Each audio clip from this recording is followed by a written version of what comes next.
Boa tarde a todos. Damos início ao terceiro colóquio do segundo grupo de pesquisas em Geografia Política. O tema de hoje é Urbanização, Industrialização, Democratização e Eleições na década de 1980. A apresentação de hoje será do professor Daniel Galucci Júnior, que ocupa a cadeira número 1 do grupo de pesquisas em Geografia Política e História. A cadeira número 1 homenageia Alexander von Humboldt e Terezinha de Castro.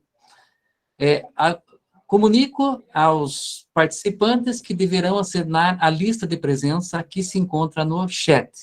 Os convidados também peço que assinem a lista de presença para documentar a nossa visita. Então, passo a palavra para o professor Daniel Galucci Júnior. Boa tarde, professor, seja bem-vindo. Boa tarde, professor Rogério, boa tarde, alunos e alunas.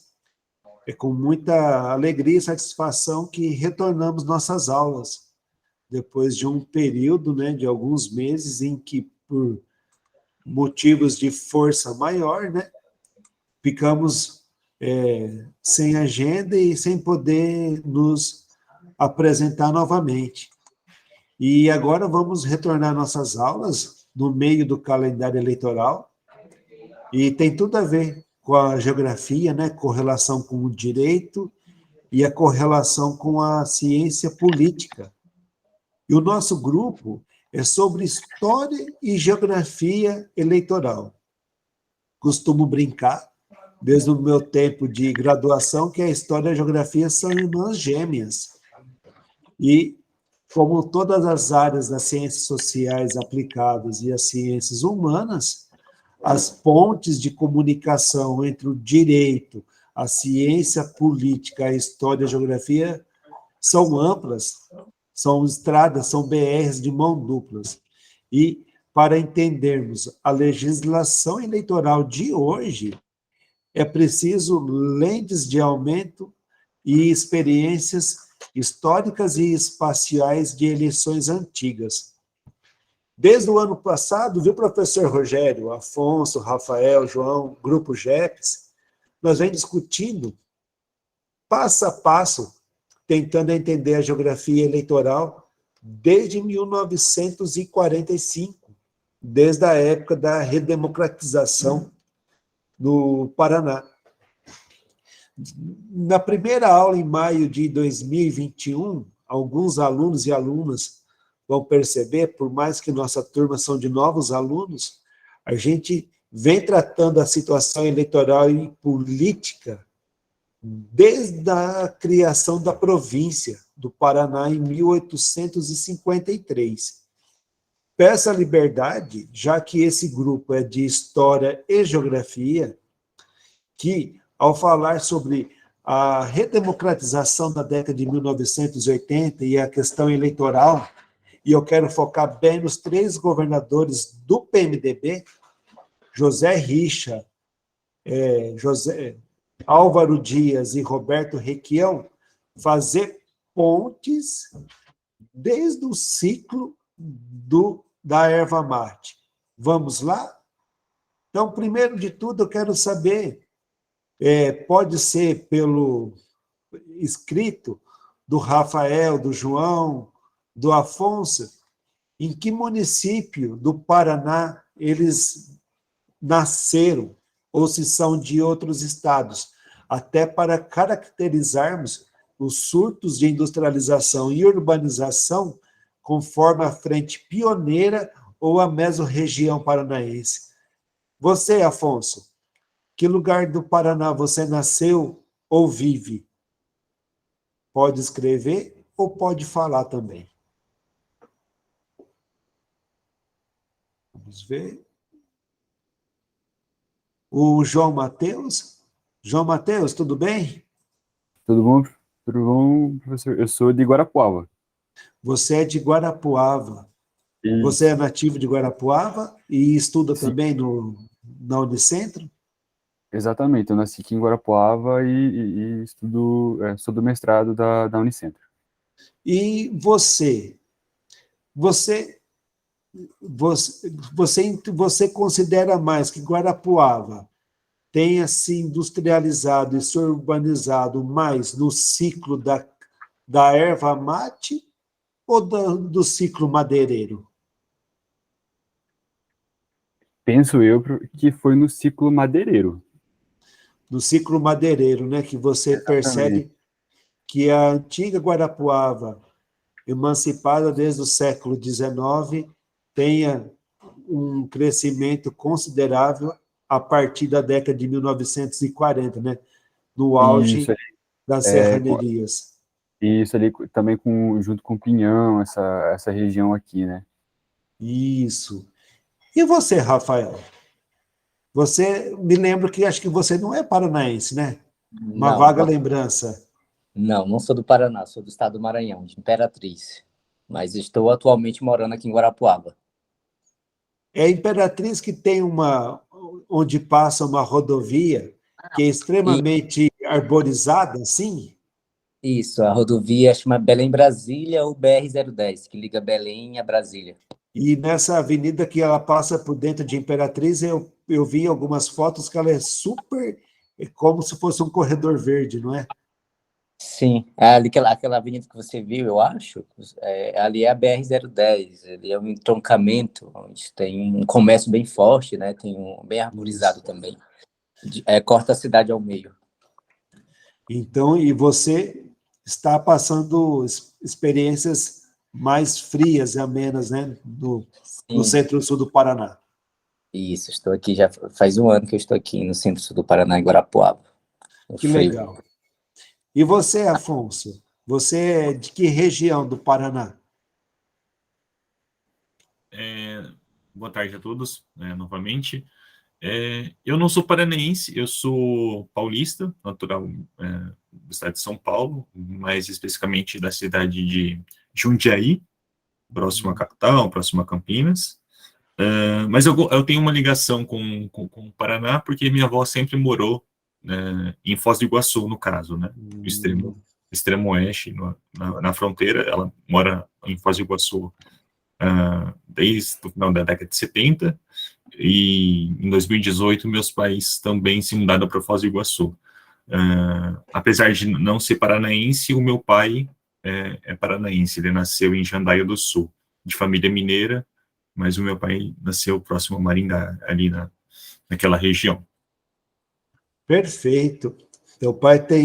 Vocês têm um lado que é da fronteira de Foz do Iguaçu, desde a época do século XIX, onde paraguaios e argentinos disputavam o espaço da erva mate, para depois a ocupação do território.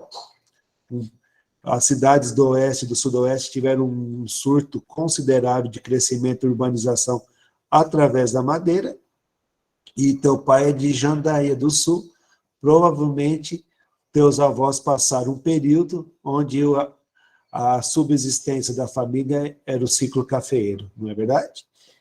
E o senhor, professor Rogério Carlos, eu sei que o senhor é de Irati, e Irati é famosa pelas grandes serralherias, mas Irati também tinha erva mate, não tinha? Oi, bom, eu sou de Irati, pertinho de Guarapuava, tem Unicentro também em Irati, tem o curso de Geografia da Unicentro em Irati, né? E a minha ligação é mais com madeireiras, né? Irati é uma cidade com muitas madeireiras, mas tem ervateiras. Tem, inclusive, duas fábricas hoje de chamates lá, né? Uma é Pérola do Sul e a outra não lembro o nome, acho que é Irati. Então, Irati produz muita erva ainda, mas a minha ligação é com a madeira. Eu passei a infância com várias madeireiras. Hoje, esse ciclo em Irati acabou. Inclusive, famílias tradicionais madeireiras foram embora da cidade, não estão mais lá. E a vocação da cidade está comercial e a indústria decaiu bastante. Então, mas a minha ligação é com madeireira. Mas tem muita erva mate lá. Planta-se muita erva mate. Na história de Irati, se exportou erva mate. Irati foi conhecida mundialmente como a capital da batata, porque na década de 50 foi um dos maiores produtores mundiais de batata. Hoje não se produz batata quase nada, mas a gente ficou com a fama de batateiro, embora não tenha mais batata lá, né? E E a cidade é conhecida por aquela santa, que era a maior do mundo, da Nossa Senhora das Graças, com os braços abertos. Agora tem uma maior em Santa Catarina, mas por muitos anos foi a maior do mundo. Aquela imagem de Nossa Senhora das Graças, não só para católicos, mas ela, entre aspas, é turística, né? Um turismo religioso. Mas, então é isso, Daniel. Perfeito. Muito obrigado pela participação de vocês. Assim, por que eu quero dizer isso? Porque a indústria da erva mate pode ser considerada no século XIX e no começo do século XX como o primeiro surto industrial e de urbanização do Paraná, principalmente do primeiro Planalto e do litoral. E vou basear minha palestra no livro que eu vou pegar aqui,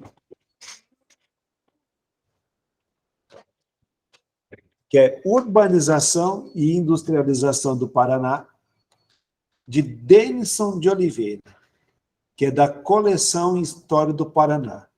Urbanização e Industrialização do Paraná, professor Denison de Oliveira.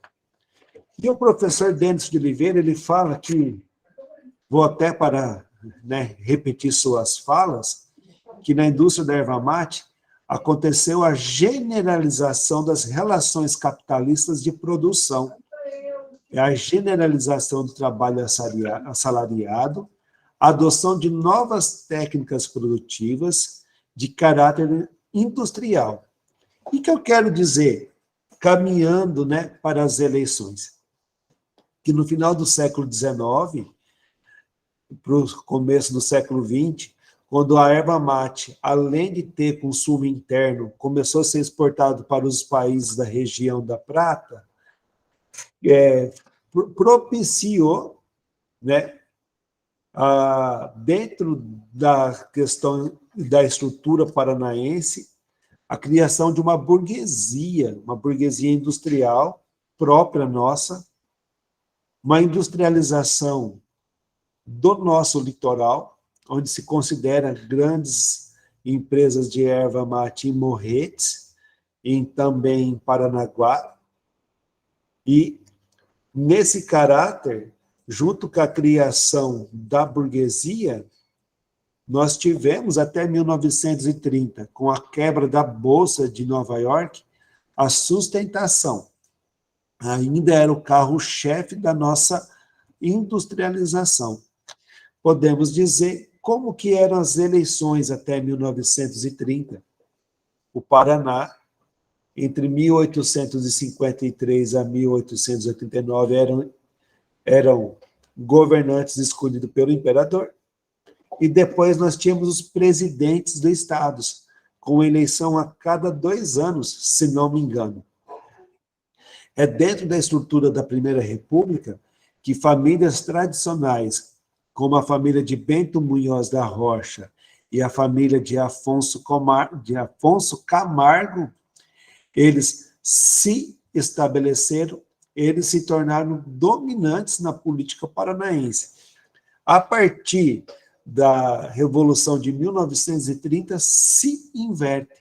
Essas famílias, elas eram contra o movimento de Getúlio Vargas, eles ficaram de lado na política, e aí surgiram novas forças, onde destacamos o interventor Manuel Ribas, de 1932 a 1945. Jogando no tempo e no espaço, no declínio da erva mate, temos o quê?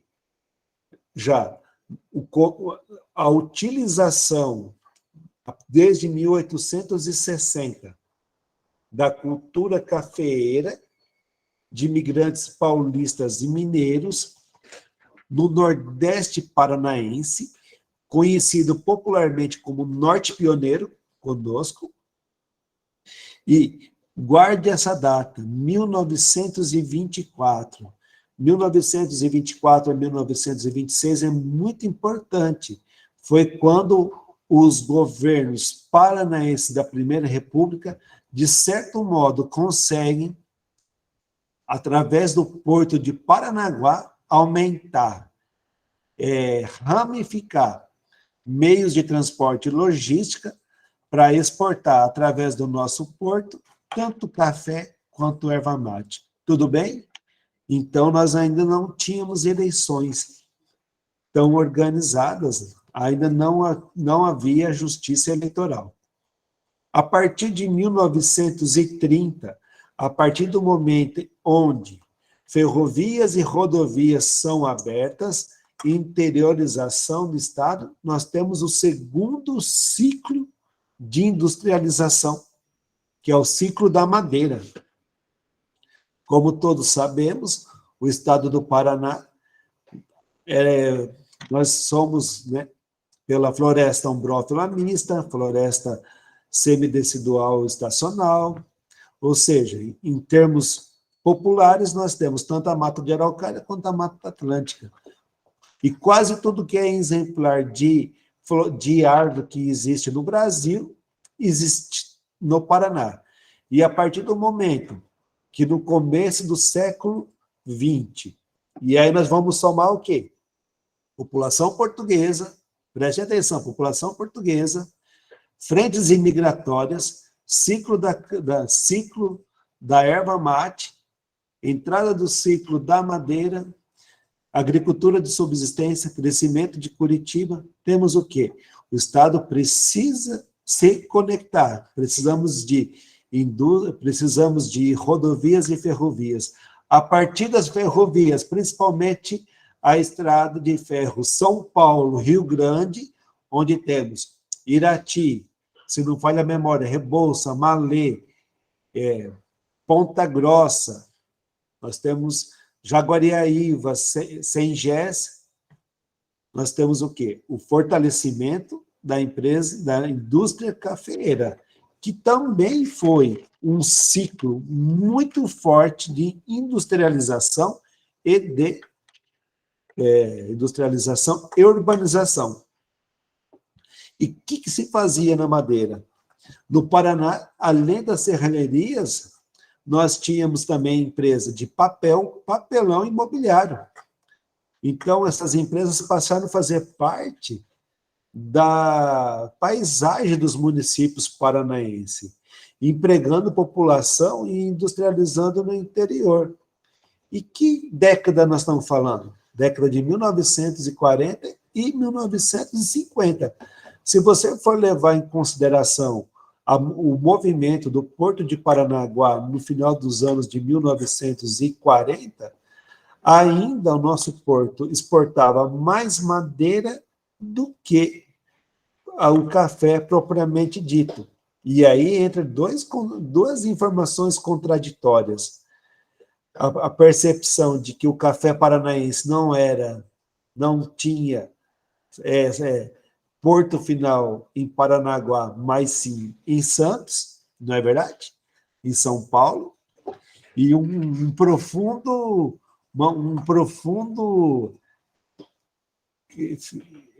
uma má logística.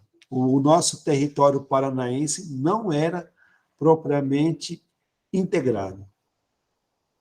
Com licença, vamos aqui da minha guia. Então, e o café? Aí nós já estamos jogando. Aí nós já temos o ciclo da erva mate, o ciclo da madeira, ambos importantes para industrialização e criação de núcleos urbanos. É diferente do critério do fenômeno da urbanização. Mas o café, realmente, ele fez um efeito muito forte que outros ciclos econômicos não fizeram no nosso estado. O café, ele meio que dobrou a população brasileira, a população paranaense entre 1940 e 1950. Entre 1950 e 1960, ele dobrou a população. E entre 1970, o crescimento foi muito, mas muito forte, principalmente na área conhecida acima do paralelo 24, se não me falha a memória, que é o norte, que desde 1927, quando terras governamentais foram compradas por empresários ingleses que criaram as companhias e, assim, criaram lotes rurais para venda pequenos e médios, isso fez, para vocês terem uma noção, em 1950, a Companhia Melhoramento do Norte do Paraná, sabe, Afonso, já tinha 400 mil alqueires vendidos em 26 mil lotes. Então, é uma coisa muito impressionante que aconteceu. Eu gosto muito de pontuar a minha vida pessoal, porque os meus 4 avós chegaram no Paraná na década de 1940, vindo do estado de São Paulo, por Londrina, todas as famílias com a promessa de enriquecimento do Eldorado paranaense, desse norte vibrante. Todos se estabeleceram e até 1975. E olha como meus pais, meus avós fazem parte da estatística oficial. Até 1975, todos moraram em propriedades rurais, ninguém morava na cidade. Só depois que houve toda a concentração fundiária, a migração e os êxodos, né, que vocês sabem muito, muito melhor que eu. Então, agora nós vamos caminhando, né?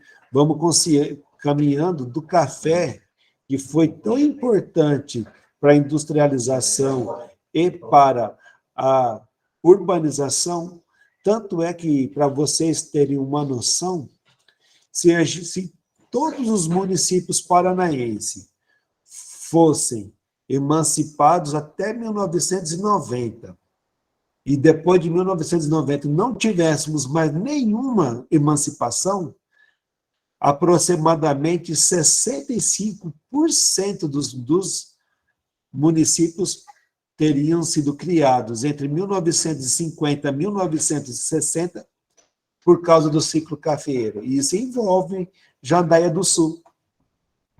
Só no ano de 1961 foram criados 81 novos municípios. Para você ver como o Paraná, além de ser um vazio, a cafeicultura também teve, além do adensamento populacional, sabe, o nosso querido Rafael, que veio lá do Maranhão. E olha aqui que é o movimento. Muito interessante do que aconteceu em 1950, 1970. A cafeicultura propiciou, sim, adensamento populacional? Sim. Trouxe um contingente nunca visto na história do Paraná de imigrantes e imigrantes. Mas isso também propiciou de ações políticas, eleitorais também, porque ações eleitorais e políticas envolvem também fragmentação do território como uma forma de aumentar o poder dos grupos políticos, no caso, os governadores de estado. Então, é importante que nós tenhamos. E desde o ano passado, né, que os alunos vieram, e esse ano, o ano passado a gente trabalhou todas as eleições, o Atlas Eleitoral do Paraná, volume 1, trabalhou as eleições para governador de 1945 a 1982, e mostra esse Paraná que se fragmentou. Outro detalhe muito interessante que envolve urbanização e urbanização e industrialização do Paraná. Os vários movimentos que o Paraná teve de ser 2 estados. Até 1992 ainda tinha diálogos e conversas e movimentos de transformar o Paraná em 2 estados. Isso aconteceu logo depois do Império, isso aconteceu na década de 1960. E para que nós tenhamos o entendimento também, para que a geografia e as eleições andem junto, nós podemos fazer, na década de 1900, a criação da Copel, um fato muito importante, a energia elétrica, a rodovia do café, a rodovia que vai de Curitiba para Foz do Iguaçu. Isso trouxe o quê? Frutos, isso escoou a nossa produção realmente interiorizou o Paraná e integrou. O norte do Paraná não era mais uma dentro de São Paulo. Já tinha conexões e identidades com Curitiba. Outro ponto interessante que a gente pode, a partir do governo de Ney Braga, nós começamos a ouvir os planos, a tecnocracia, que era uma marca dos governos militares. Então, nós temos o BADEP, que é o Banco de Desenvolvimento do Paraná. Você até me corrige, professor Rogério, se estou dizendo alguma coisa que não confere com os dados. Outros planos de desenvolvimento, e sempre teve planos de cada vez mais o Paraná se industrializar, mesmo com uma cultura tão forte na agricultura. Caminhando para o 1980, nós podemos falar de um fato muito interessante. E aí eu gosto de falar com meus alunos e alunas o seguinte cenário de como o Paraná é complexo e diferente, e ao mesmo tempo nós somos uma sociedade muito parecida.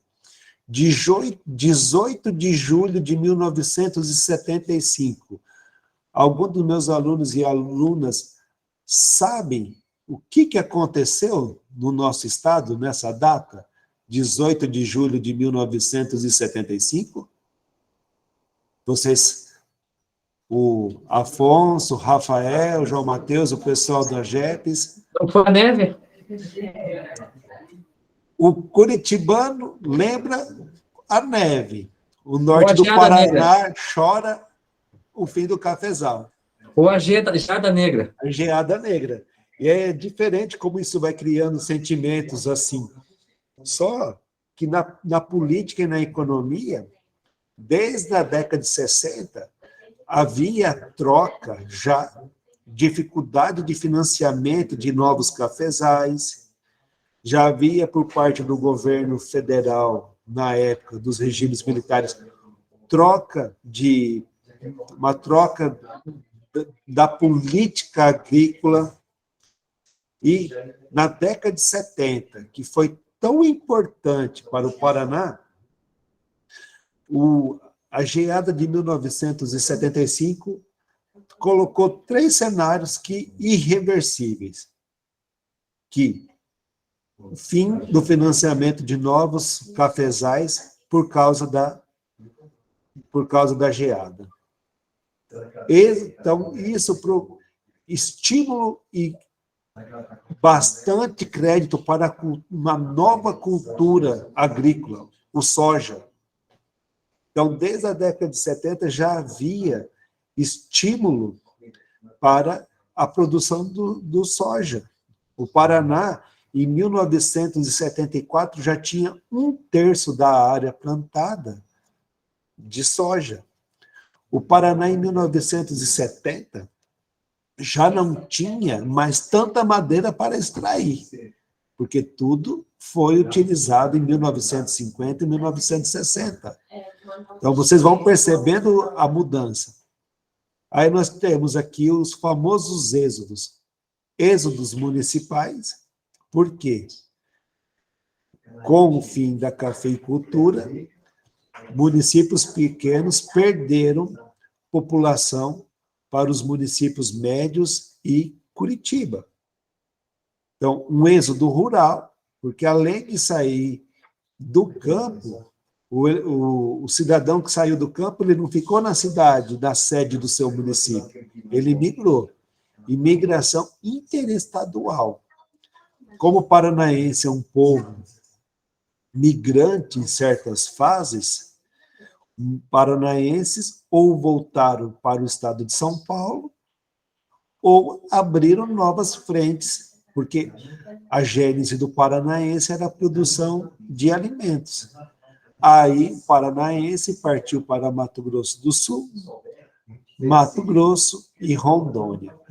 E aí nós chegamos na questão muito interessante da industrialização do Paraná.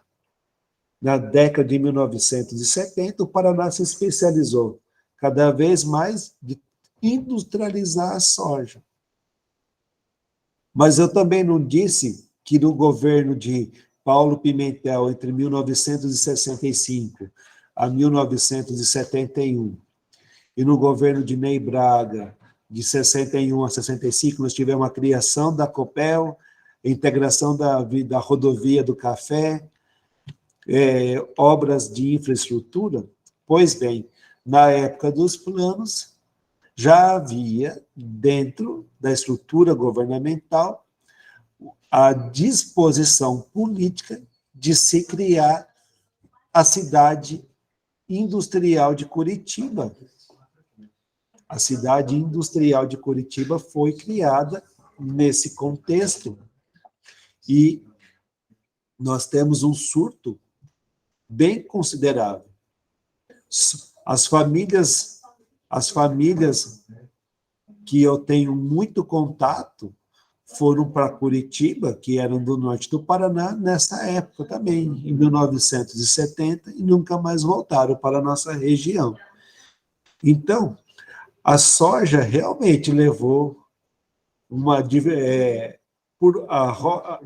não a soja, mas a política agrícola fez sim que o cidadão paranaense houve transformações na economia, e os geógrafos sabem falar muito melhor que eu. A intensa mecanização, a colheita, que também era mecânica, não precisava mais tanto contingente, né, dentro das cidades. E aí eu quero chegar agora à nossa aula. Vocês até me desculpem a introdução, e bem assim passado. Vocês ficaram com alguma dúvida em alguma coisa? Então, vamos lá. Então, quando a gente fala em 1980, agora nós vamos pôr outros ingredientes na panela. Eu gosto de chamar o Paraná como uma panela. Na panela, já que a função do Paraná é alimento, vários alimentos são utilizados para transformar num prato. Então, nós já temos industrialização, nós já temos urbanização. Agora nós vamos falar de política. Então, o Brasil vivia o regime militar e qual que era a expressão eleitoral? O bipartidarismo. Então, o bipartidarismo estava em voga. E nós tínhamos, antes da década de 1960, regiões paranaenses, já dentro do período, que já tinha uma tradição política. Quando eu falava do Norte Cafeeiro, eu tinha a expressão APSD, Partido Social Democrático, e uma força considerável do seu líder, Moisés Dupion, que foi governador do estado, né, entre 47 a 50 e 55 a 60. Quando falamos de Paraná tradicional, não tem como duvidar da força de Bento Munhoz da Rocha Neto, e isso envolve Curitiba. Quando falamos de Bento Munhoz, falamos de uma parcela significativa de poder desde a Primeira República. Então, nós tínhamos o quê?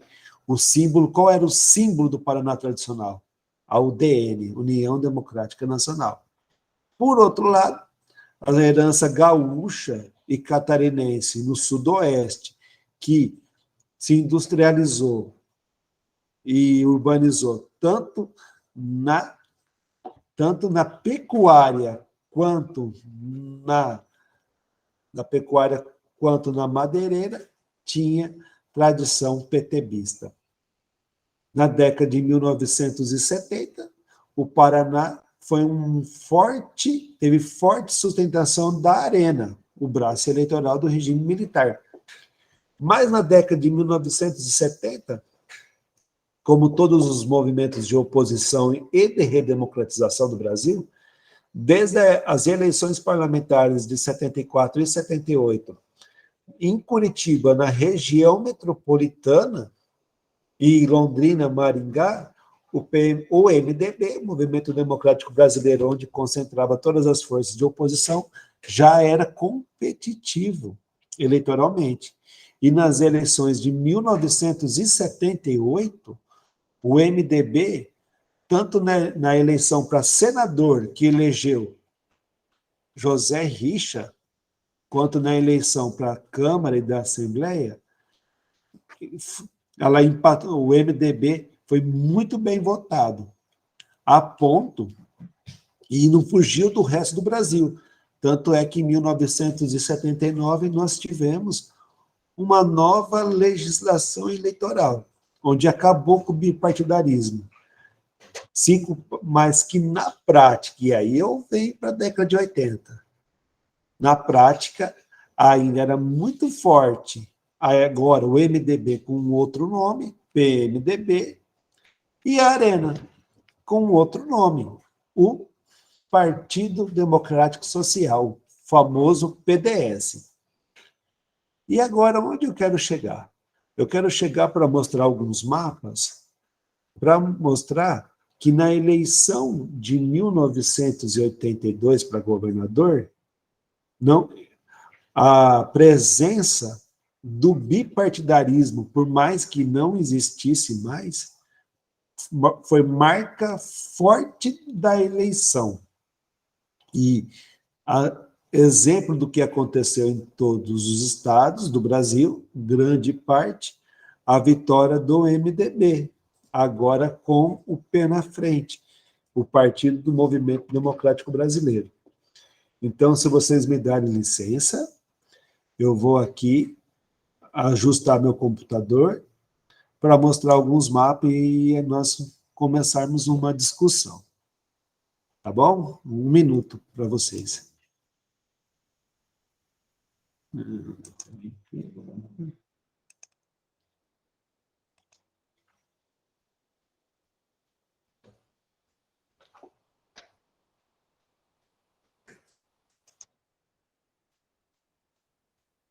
Então, vocês estão vendo aqui 1 minuto.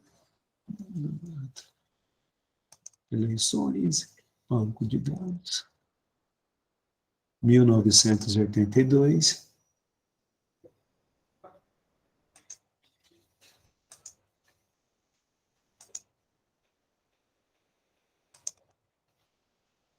Vamos ver se está aqui no Atlas. Primeiro volume.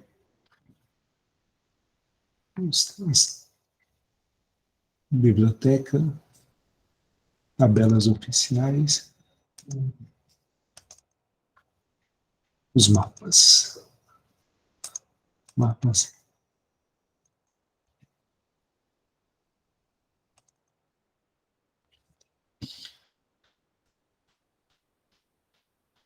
Os mapas. As frentes.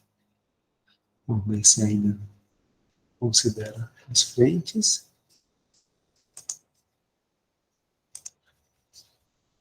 Mapas e frentes. É isso. Então, vocês estão me ouvindo bem? Aqui? E agora vocês estão vendo o mapa? Está aparecendo. Está Okay. aparecendo, né?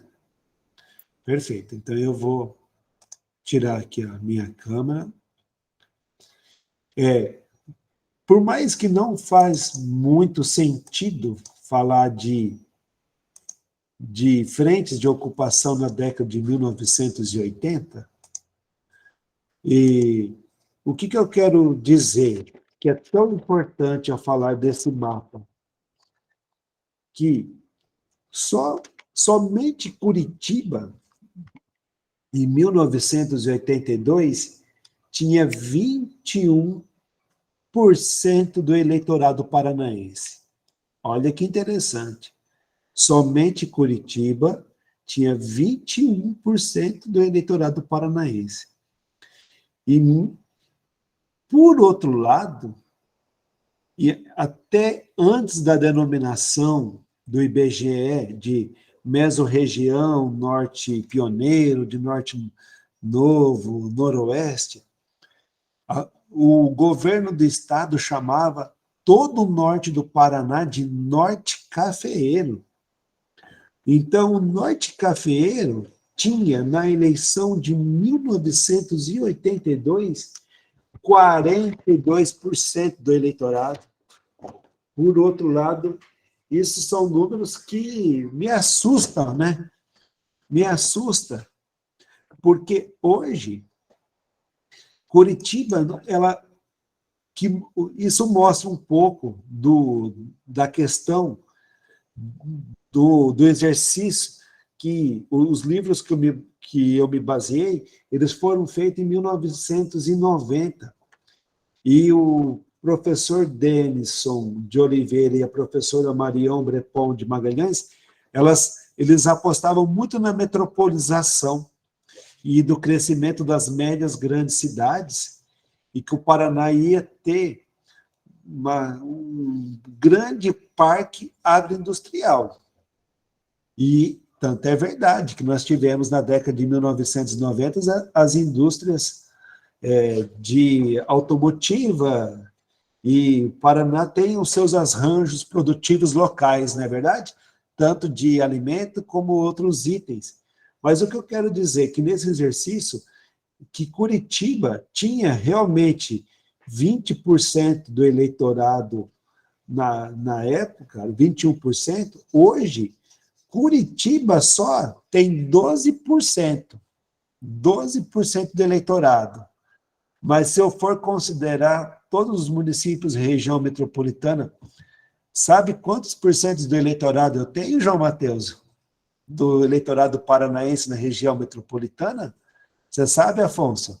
Não sei. Professor. 39%. 39%.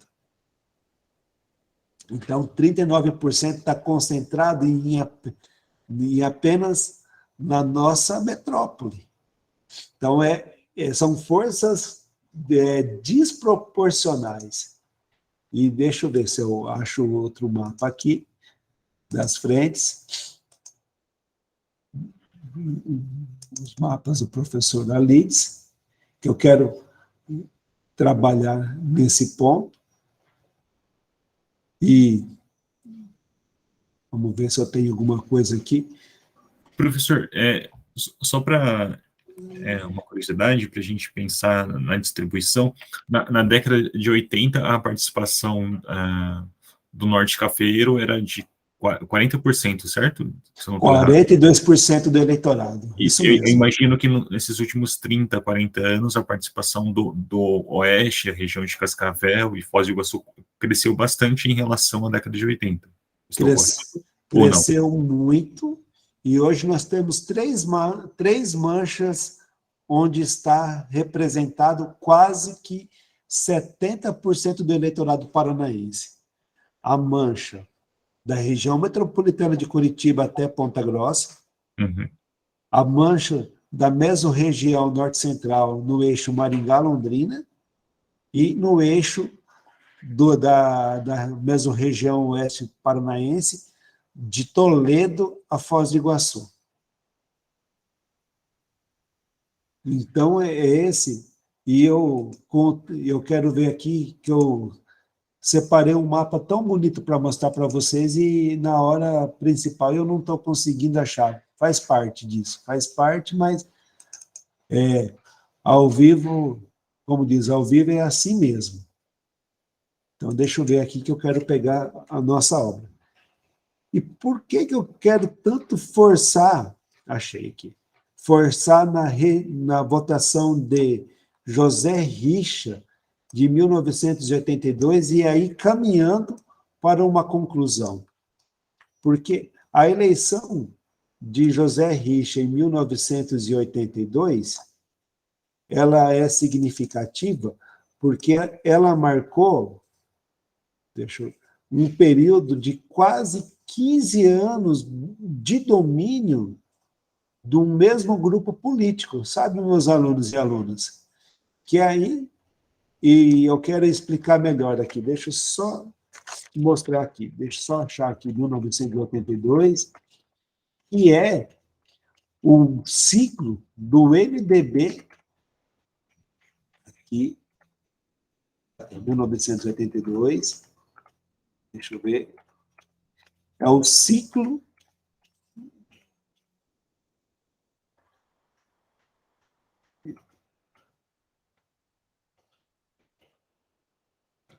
vamos ver se dá para...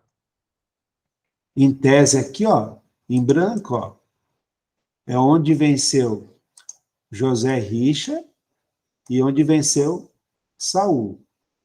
E deixando um pouco de mapa e filosofando na geografia, onde eu quero chegar. Para encerrar colocarmos um pouco mais na nossa aula. Vamos amarrar política, amarrar a nossa querida industrialização e urbanização. A partir do momento que nós tivemos uma maior urbanização, a industrialização do Paraná, com a mudança de ciclos, né, professor Rogério, com a mudança de ciclos, a soja, incentivos governamentais, cidade industrial de Curitiba, nós tivemos um movimento da Diretas JAS, que foi muito considerável. Aspecto prático para a política, para entender um pouquinho da geografia eleitoral, meus alunos e alunas. Eu quero falar dos 15 anos de domínio do PMDB. Com o MDB, no governo do senador José Richa, em 1982, vitória do MDB nas eleições municipais de 1982, eleição para Curitiba em 1985, vitória de Roberto Requião, governo do estado do Paraná em 1986, grande vitória de Álvaro Dias. Representou, sim, um movimento tão importante e uma marca que, de certa forma, predominou na política paranaense por 1 ou 2 décadas, que é tão importante quanto os governos e os ciclos de Ney Braga e o lupionismo. Vocês entenderam bem o que eu estou querendo dizer? A importância, e quase não há estudo de geografia eleitoral sobre esses governos. E se você considerar isso, e entre 2 parênteses, a força do MDB até o Plano Cruzado de 1986, e depois a herança, de certo modo, de parte do MDB, virar o requianismo, o que eu quero mostrar que isso é um pouco do cenário de um Paraná que estava em transformação. E aí eu amarro eleições periódicas regulares, eu amarro eleições políticas de outros ciclos econômicos, uma estabilidade populacional, e com a força do MDB, um movimento contrário. E qual que é o movimento contrário? Vocês sabem, Afonso, Rafael, Grupo GEP, professor Rogério, qual que é? O nascimento do lernismo. Então, do mesmo jeito que o período de 1945 a 1964 foi fundamental para o surgimento de lideranças que governaram o Paraná até 1980, o MDB tem a mesma importância no surgimento de lideranças até meados da década de 2000. Foram ali que surgiu várias outras lideranças. E, de certo modo, é onde o Paraná teve, até, podemos dizer, essa eleição, por que não? Sempre a presença, de um lado, do grupo que tem uma gênese, e no grupo de Ney Braga, Lerner, e o grupo do que sobrou do MDB, com volta e meia, o senador, ex-senador e ex-governador Roberto Requião, sempre disputando as eleições para governo do Estado. Vocês entenderam a minha reflexão? Mesmo não trazendo dados econômicos de indústrias, de urbanização, que vocês sabem até melhor que eu, é isso que eu quero colocar para o debate e ouvir vocês, para a gente fazer depois a nossa conclusão.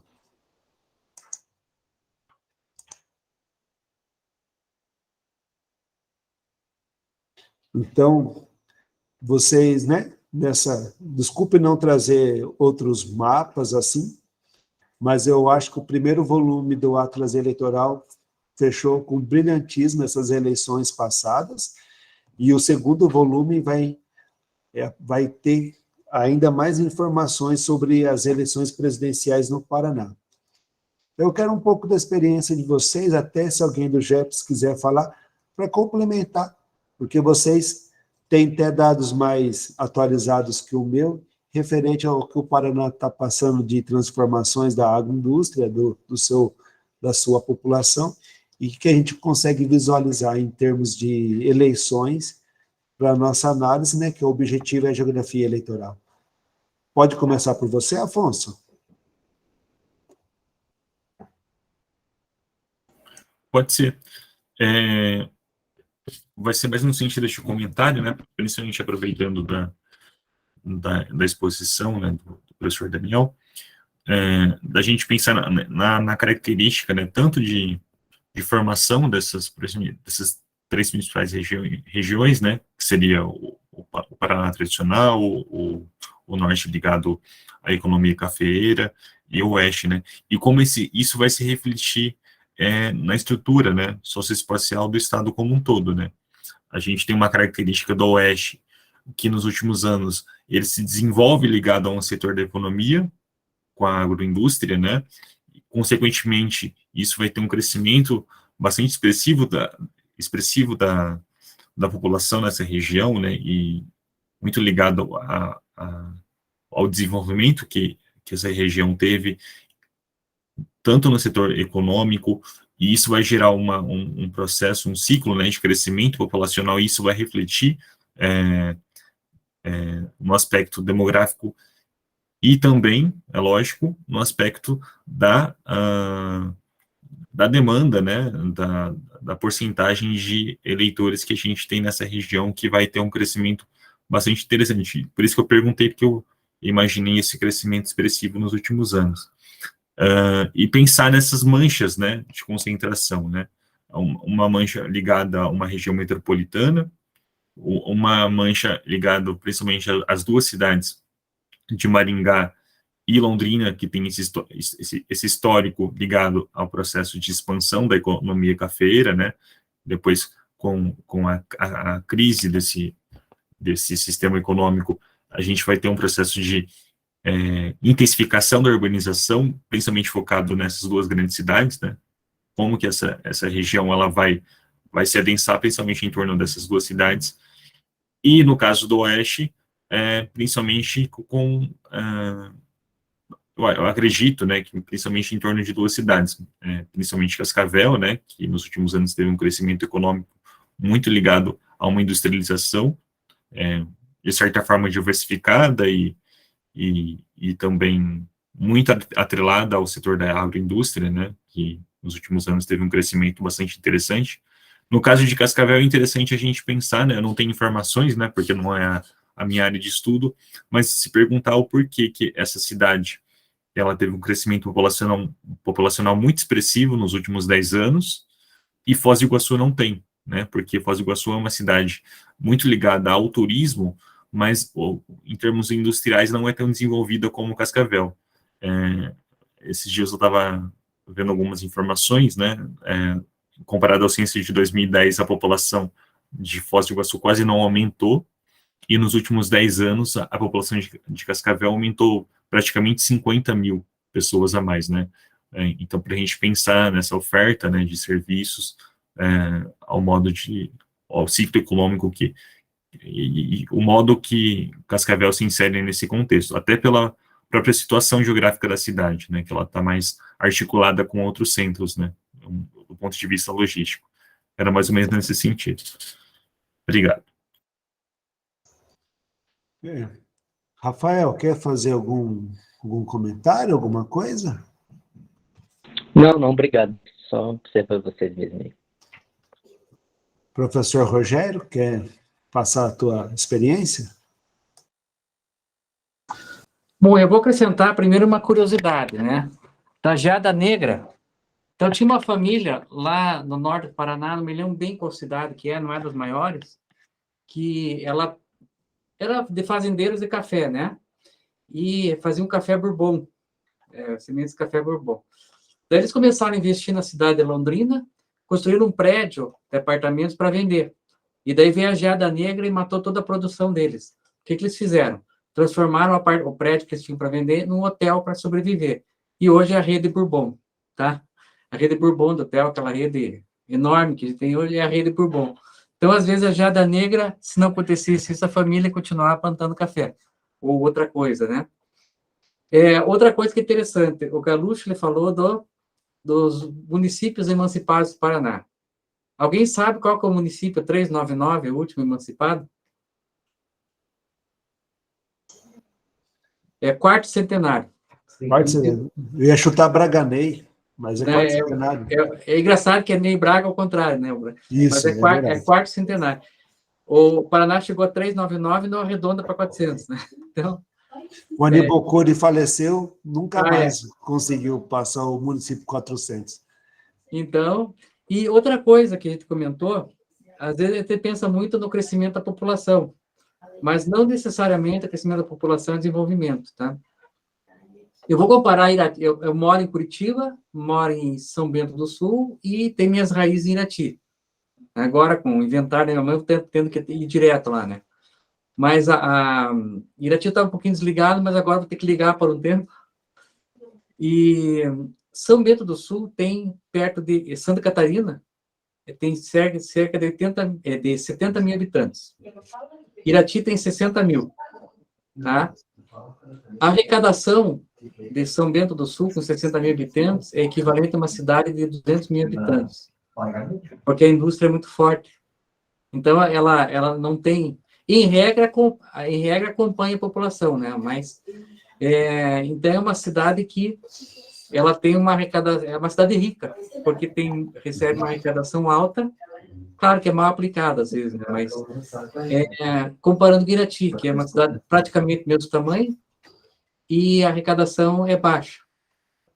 Às vezes você pega cidades que têm arrecadação baixa, mas é tão bem aplicado o dinheiro que a cidade tem uma qualidade de vida.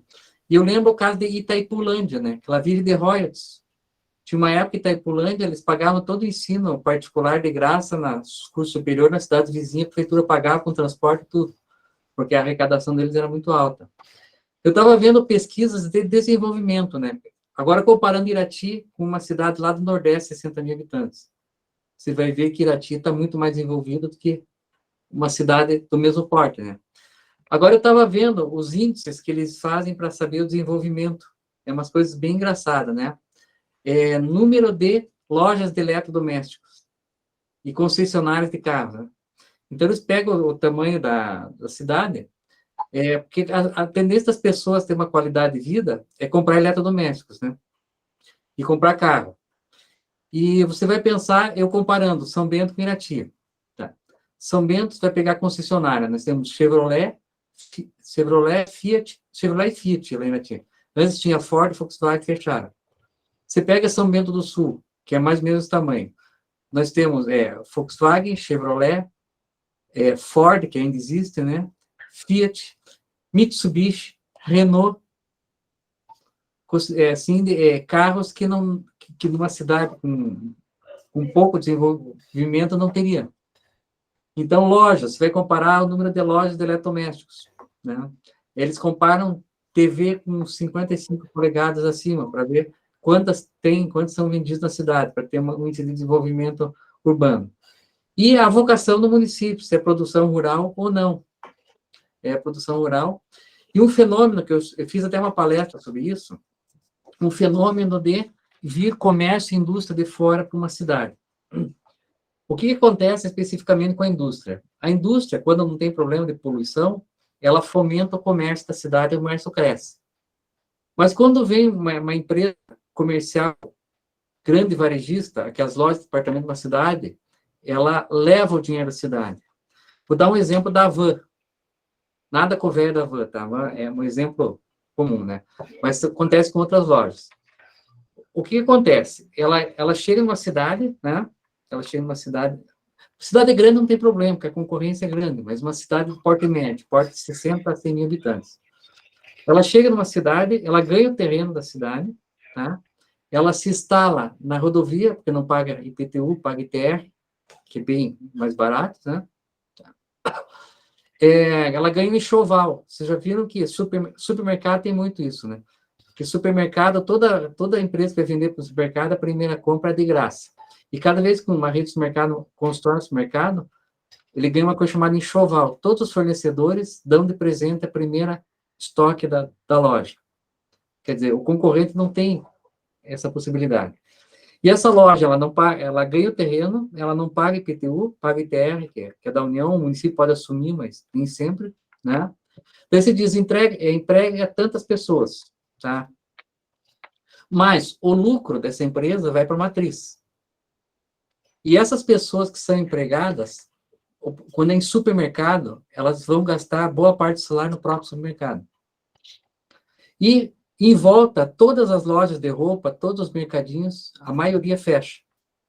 O que produz é economia para a cidade, emprega gente para a cidade, que vai gastar na cidade.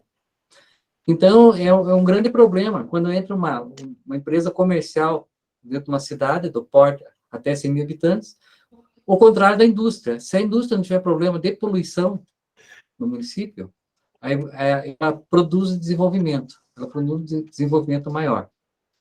Então, é isso que eu tenho percebido nas cidades que tem entrado a van. Eu digo a van porque é a van que mais tem entrado nessa cidade, mas tem outras lojas, a Renner, empresas em cidades de porte médio. Pequenas não entram porque não vale a pena. E grande tem concorrência que resolve o problema. Tem a oferta e a procura. Tá? Então, é isso que eu penso muito. No Paraná está acontecendo muito isso. Né? Tem cidades que não estão aceitando a van. Tem 2 cidades que eu conheço, uma é Matinhos, outra não sei qual que é, que eles não aceitaram a loja da van. Não quiseram dar terreno, não quiseram a van, se quisesse que bancasse tudo, a van viu que não vale a pena, não entrou, né? Mas não é só com a van, é que a van que está mais se expandindo, né? Então, esse tipo de desenvolvimento que a gente pensa hoje. A indústria parou de entrar no Paraná, acabou a época das montadoras, as indústrias que estão entrando é muito pequena, tem muitas indo embora. Vocês que estão em Guarapuava, eu acho que a maior perda que vocês tiveram é da Jaquê. Vocês conhecem a Jaquê? Ouviram falar? Hoje é que bom, né? A Jaquê era uma fábrica mundial, um bolo famoso mundial da França, eles montaram uma fábrica em Guarapuava, né? Mas por política econômica, tributação, governo, eles acabaram indo embora de Guarapuava. Hoje, a Vic Bold está no lugar, em Guarapuava. A Vic Bold está produzindo o bolinho que eu compro sempre, que quase igual a Jaquê. Mas tem muitos produtos que eles não conseguiram a patente, não pararam de produzir. E nós perdemos como consumidor dessa empresa, e essa empresa foi embora do Brasil. Então, pouca gente conhece a Jaquê, eu conheço porque eu tinha uma prima que trabalhava lá. Né? Fica na rodovia, você passa na rodovia, chegando em Guarapá, você sente o cheiro do bolinho assando, bem gostoso. Tá? Então, era isso. Devolvo a palavra para o Daniel, e depois nós encerraremos, se ninguém quiser falar alguma coisa. Beleza. Obrigado, professor Rogério. Eu até iria fazer uma pergunta aos alunos, até lá que está o GEPS Unicentro, qual a perspectiva para Guarapuava, né, na questão da industrialização, da urbanização, já que vocês são alunos, né, do curso de pós-graduação. Fica aberto, se alguém quiser falar, porque então, essa é uma região que eu tenho curiosidade, mas eu não tenho domínio. Se alguém quiser fazer um comentário, está aberto. Se ninguém comentar, vou acrescentar mais uma coisa que eu lembrei, mas estou abrindo para alguém falar. Afonso. Eu achei interessante uma fala do professor Rogério, que muitas cidades não estão aceitando, né, a entrada dessas empresas maiores, né, que não necessariamente são locais. Que recentemente, para minha pesquisa, eu fiz uma entrevista com o secretário de Planejamento Urbano aqui de Guarapuava, e com a chegada de algumas empresas que foram locadas em áreas que não são do centro tradicional, está havendo nos últimos anos uma reclamação muito grande dos comerciantes que ficam localizados no centro, porque eles estão perdendo uma demanda, né, muito expressiva, né, principalmente com as chegadas, por exemplo, da Havan, que fica no centro, mas é um centro afastado, né, e mais recentemente com o bairro planejado Cidade dos Lagos, que gerou um aspecto de novas centralidades na cidade, né, então isso vem dificultando o comércio para comerciantes que ficam como a gente poderia falar, de um centro tradicional, né? Então, há uma demanda, uma reclamação por parte desses comerciantes de consequências do ponto de vista comercial, enfim, de resultados, enfim. Era só para articular com esse comentário do professor Rogério. Obrigado. Bem pertinente e bem bacana o teu comentário, tá? É a realidade, né? Então, quem mais gostaria? Tem a GEPS, o pessoal do GEPS. O pessoal do GEPS está aberta a palavra. Oi, pessoal, boa tarde. Hoje eu estou participando. Vocês estão conseguindo me ouvir? Sim. A respeito do questionamento do Daniel, né? Uma das questões que Guarapuava está procurando investir muito, principalmente em urbanização e industrialização, é a construção de bairros planejados, né? Guarapuava teve recentemente a organização do bairro Cidade dos Lagos, e ultimamente está surgindo vários outros projetos de bairros planejados que já compõem toda a estrutura que as pessoas necessitam para morar nesse espaço. Então, por exemplo, na Cidade dos Lagos, eles já têm, né, proximidade de hospital, supermercado, é o espaço onde também tem o shopping, né, o único shopping do município, que atrai várias pessoas de outros municípios, principalmente municípios menores que moram, né, que estão aqui, que são limítrofes ao município de Guarapuava, e que isso é muito atrativo para que eles possam comprar e revender terrenos. Então, isso acaba se tornando uma subcidade dentro da própria cidade, né? O bairro Cidade dos Lagos, ele é totalmente planejado, e tem um outro que eu não sei em que pé que está o desenvolvimento, a construção, que é o bairro das Cerejeiras, que também tem essa mesma proposta, né, de trazer indústrias, não exatamente indústrias de alto porte, mas que vai ter supermercado, vai ter todo um empreendimento comercial necessário para a vivência das pessoas nesses bairros. E que eles são distantes, né, do centro municipal, né, do centro do município, onde tem as praças, as lojas, os comércios, a prefeitura também do município, a Câmara de Vereadores, e que fica numa parte mais retirada da cidade em si, mas que tem todo esse aporte econômico e urbanístico que faz com que não haja necessariamente a necessidade de ir até o centro do município, né, o centro da cidade em si. Bom, acho que seria isso. Muito obrigado. Quem chamou? Sou eu, professor João Matheus. Eu acho interessante quando a gente pensa sobre, né, esse processo de urbanização, industrialização, da forma que foi a terra, né, a geopolítica da ocupação foi acontecendo, diferente, né, em cada região do Paraná. Por exemplo, aqui em Guarapuava, né, uma cidade de 200 anos, é muito diferente a ocupação que teve aqui do que a ocupação que teve em Londrina, Maringá, uma ocupação mais planejada. Então, aqui, enquanto foi uma ocupação de colonização, lá já foi uma ocupação com um vínculo mais ligado à economia, né, aos processos de posse de terra e tudo mais.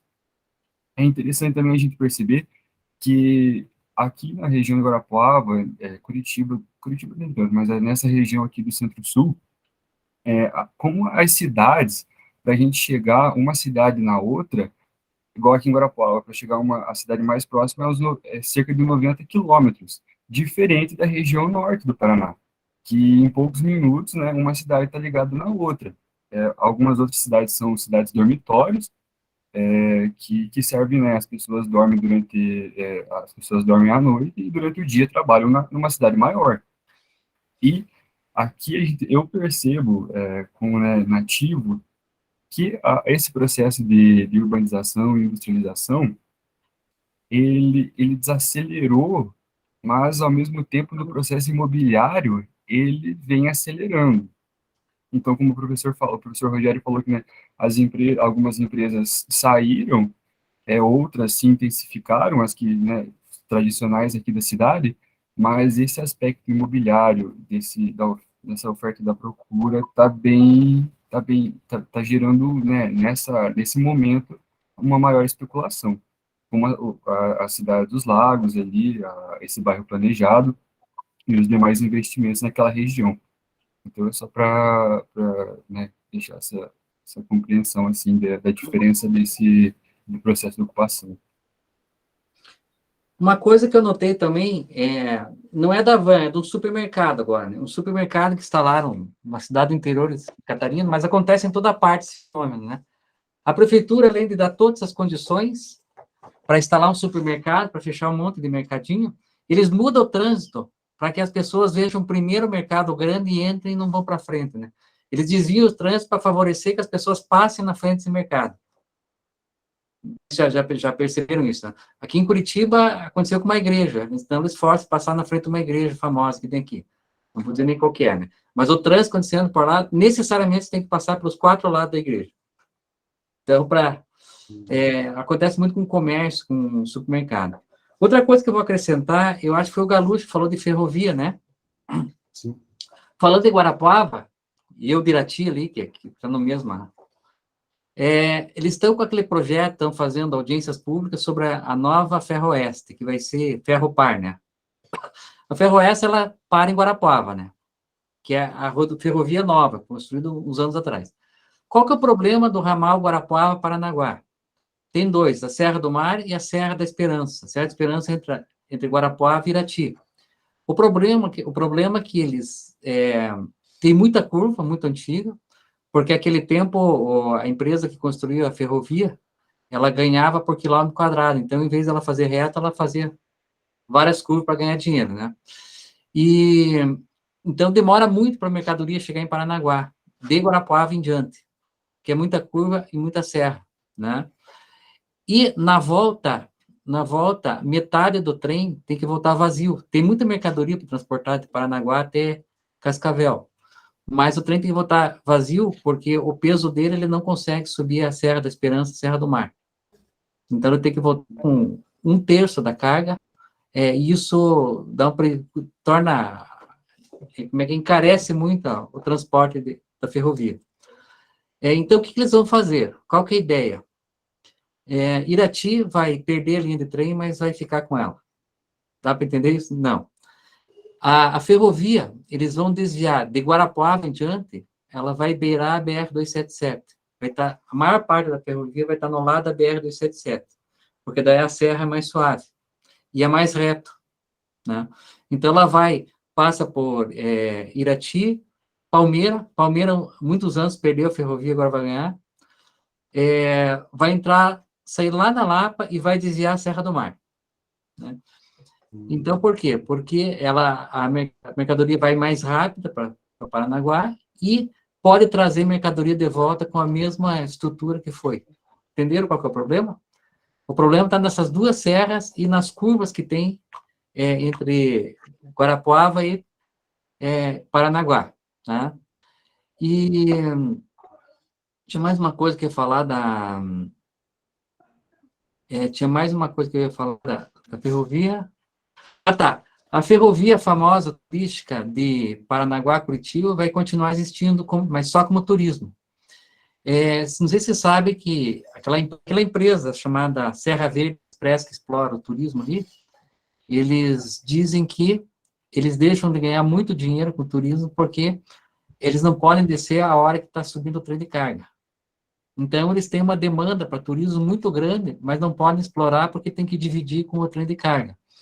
Então, aquele trecho Curitiba-Paranaguá vai virar só turístico, ele não vai desaparecer. As pessoas têm medo que desapareça aquele trecho.